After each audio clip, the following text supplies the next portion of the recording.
नमस्कार दोस्तों, A Angela Associates के सोशल मीडिया आउटरीच प्रोग्राम पे आपका स्वागत है। A Angela Associates committed towards creating an empowered society through spreading legal awareness and knowledge। न्यायिक जागरूकता फैलाकर एक सशक्त समाज के निर्माण के लिए समर्पित ए एंजिला एसोसिएट का उद्देश्य ठाकुर शिवाजी सिंह स्मृति सेवा संघ मंच के सामाजिक सरोकारों को समाहित करते हुए एक सशक्त समाज के निर्माण के लिए समर्पित है। आज के इस व्याख्यान माला में हम एक बहुत ही कंटेम्पोररी डेवलपमेंट को कॉन्स्टिट्यूशनल एस्पेक्ट से जोड़ते हुए उसकी क्या जरूरत है हमारे देश को, इसको समझने की कोशिश करेंगे। दोस्तों, अभी राज्यसभा में एक प्राइवेट मेंबर बिल मूव हुआ है कॉन्स्टिट्यूशनल अमेंडमेंट के लिए, जो एम्ड एट है creating 4 regional benches of the Supreme Court and 1 constitutional bench at Delhi itself। यानी सुप्रीम कोर्ट जो दिल्ली हेडक्वार्टर्ड है उसके 4 regional benches, 4 region head India के जो हैं, साउथ में, ईस्ट में, वेस्ट में, सेंट्रल में, इन एस्पेक्ट को ध्यान देते हुए इन रीजनल बेंचेस कराना। पीवी विल्सन साहब हैं, राज्यसभा के मेंबर हैं और ये एक सीनियर एडवोकेट भी हैं। तो ये कॉन्टेक्स्ट है। तो ये बता दूं कि जो सुप्रीम कोर्ट का बेंच है अभी वर्तमान में सीट न्यू दिल्ली है और कॉन्स्टिट्यूशन के आर्टिकल 130 में ये दिया हुआ है, इट्स गिवन कि the seat of the supreme court of India will be new Delhi and if the chief justice of India feels finds setting up other seats of the Supreme Court on the approval of President, Chief Justice of India can do this। अब तक 72 साल 73 साल की आज़ादी हम पार कर चुके हैं और ये जो decentralisation of the sitting of supreme court है वो नहीं हुआ है, उससे बहुत सारा नुकसान भी देश को उठाना पड़ता है। 65,000 केसेस की पेंडेंसी है सुप्रीम कोर्ट में और सुप्रीम कोर्ट ऑफ इंडिया कितने विम्स एंड फैंसीज के टाइप के केसेस से ओवरलोडेड है। अभी वर्तमान में साउथ इंडिया के साउथ इंडियन के मोस्ट स्टेट्स के बार बेंचेस के प्रेसिडेंट वेंकैया नायडू जी से मिले, वाइस प्रेसिडेंट ऑफ इंडिया, और एन वी रमन्ना साहब से मिले जो सीजीआई हैं वर्तमान में, कि वो एग्जैक्टली स्टैब्लिश करें ये regional benches of supreme court is required of time. ये ऐसा नहीं है दोस्तों कि ये पहली बार रिक्वायरमेंट मूव की गई है, ये रिक्वायरमेंट्स उसके पहले भी मूव की गई है। आइए आपको कॉन्स्टिट्यूशनल एस्पेक्ट की बात बताता हूं। जो आर्टिकल 130 है जो seat of the supreme court को डिक्लेयर करता है, वो भी एक प्रावधान करता है कि सुप्रीम कोर्ट के रीजनल बेंचेस भी बनाए जा सकते हैं if the CJI finds it to do so और approval of the president of India. लेकिन ये कंपल्सरी प्रोविजन नहीं था। It means that you can not move to the court to direct the president or the CGI to establish these regional benches। Constitutional amendment के through ये चीजें आई, एक private member bill move किया।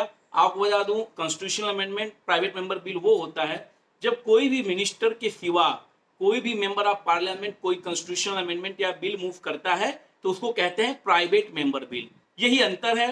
ये same process जो constitutional amendment का as a minister move करेगा तो वही प्राइवेट मेंबर बिल में भी फॉलोड होता है। अब जरूरत क्यों दोस्तों?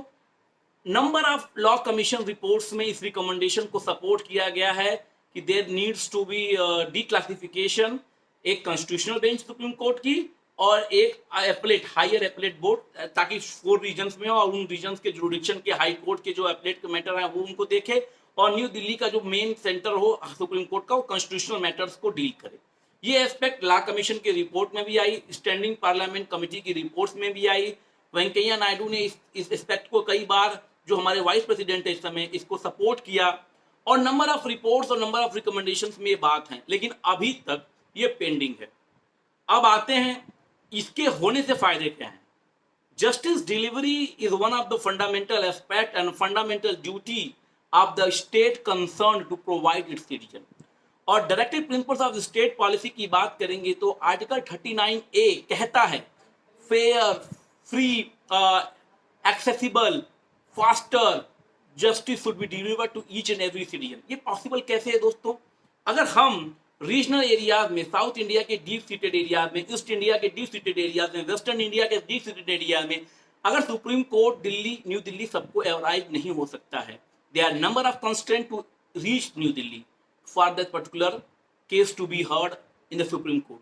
तो ये जो लिमिटेशंस हैं, उन लिमिटेशंस को दूर करने के लिए decentralise sitting of the supreme court must है, और सुप्रीम कोर्ट का बाइफर्केशन की कॉन्स्टिट्यूशनल मैटर्स के लिए एक स्पेशल बेंच उसको लुक आफ्टर करे, और जो अदर लीगल अफेयर्स हैं उनके लिए अलग से बेंचेस बैठ जाएं चारों तरफ, ये भी इंपॉर्टेंट है, क्योंकि बहुत सारे जुडिक्शंस, इंपॉर्टेंट जुडिक्शन और इंपॉर्टेंट केस अनडिसाइडेड हैं जो रियली इंडिया के ग्रोथ और इंडिया के इक्विटेबल ग्रोथ को तय कर सकते हैं।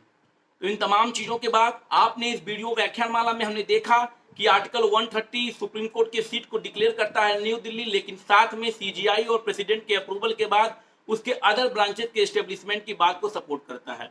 और दूसरे एस्पेक्ट में हमने डीपीएसपी के आर्टिकल 39A की बात कही, जिसमें स्टेट की ये जिम्मेदारी बनती है कि वो अपने सभी नागरिकों के लिए सुलभ, सचल और सस्ती न्यायिक व्यवस्था उनको उपलब्ध कराए उनके डोर स्टेप तक जाके। तो ये दोनों कॉन्टेक्स्ट में जरूरी है कि डिसेंट्रलाइजेशन हो सीटिंग का, ताकि तभी सभी लोग इसको एक्सेस कर सकते हैं इजीली एंड और कम पैसे के खर्च में। तो इन सारी चीजों के बीच में अब ये जो private member bill P Wilson साहब ने मूव किया है राज्यसभा में, और ये जो साउथ इंडियन के बार बेंच के प्रेसिडेंट्स आए मिले वाइस प्रेसिडेंट वेंकैया नायडू जी से, सीजीआई एनवी रमन्ना साहब से, तो ये एस्पेक्ट दिखाते हैं कि ये जो डेवलपमेंट स्टिल पेंडिंग है, there is need to move in this side. अब कॉन्स्टिट्यूशनली क्या होता है, सीजीआई और सुप्रीम कोर्ट ऑफ इंडिया का क्या पर्सपेक्टिव आता है, गवर्नमेंट ऑफ द डे का क्या पर्सपेक्टिव आता है, ये पार्ट ऑफ मैटर है, इट्स नॉट माय जुडिक्शन। लेकिन हाँ, एज ए नागरिक हिंदुस्तान के हम चाहेंगे कि जो ये सिटिंग है सुप्रीम कोर्ट की वो रीजनलाइज्ड हो जाए, ताकि जो एक दिल्ली की तरफ प्रेशर है मूवमेंट का, और कुछ लोग अपने इकोनॉमिकल सिचुएशन और number of other geographical constant के कारण सुप्रीम कोर्ट नहीं जा पा रहे हैं, जस्टिस के डिलीवरी में जो डिलेड है, पेंडेंसीज हैं, इनको रिमूव करने में ये स्टेप बहुत कारगर होगा। तो इन्हीं सारी शुभेच्छाओं के साथ न्यायिक व्यवस्था, न्यायिक सेवा की दुरुस्त करने के लिए ये कदम महत्वपूर्ण कदम है। सोचें, समझें और जानें, और इस मंतव्य पे अपने विचारों को प्रस्तुत भी करें। जय हिंद, जय जवान, जय भारत के साथ मैं Ajit Kumar Singh, voice for new India, ANG law associates के अहम उद्देश्यों को संपूर्तित करते हुए हमारा उद्देश्य है कि सशक्त समाज का निर्माण हो, जहां हम इक्विटेबल, रीजनेबल और जस्टिफाइबल माइंडसेट के साथ एक नए भारत के निर्माण के लिए संकल्पित हों। जय हिंद, जय जवान, जय भारत के साथ पूज्य पिता श्री ठाकुर शिवाजी सिंह की अमर स्मृतियों को समर्पित बाबा मार्कंडेय महादेव के श्री चरणों को प्रणाम। समस्त जगत का कल्याण हो, वसुधैव कुटुंबकम की भावना के साथ आप सभी को जय हिंद।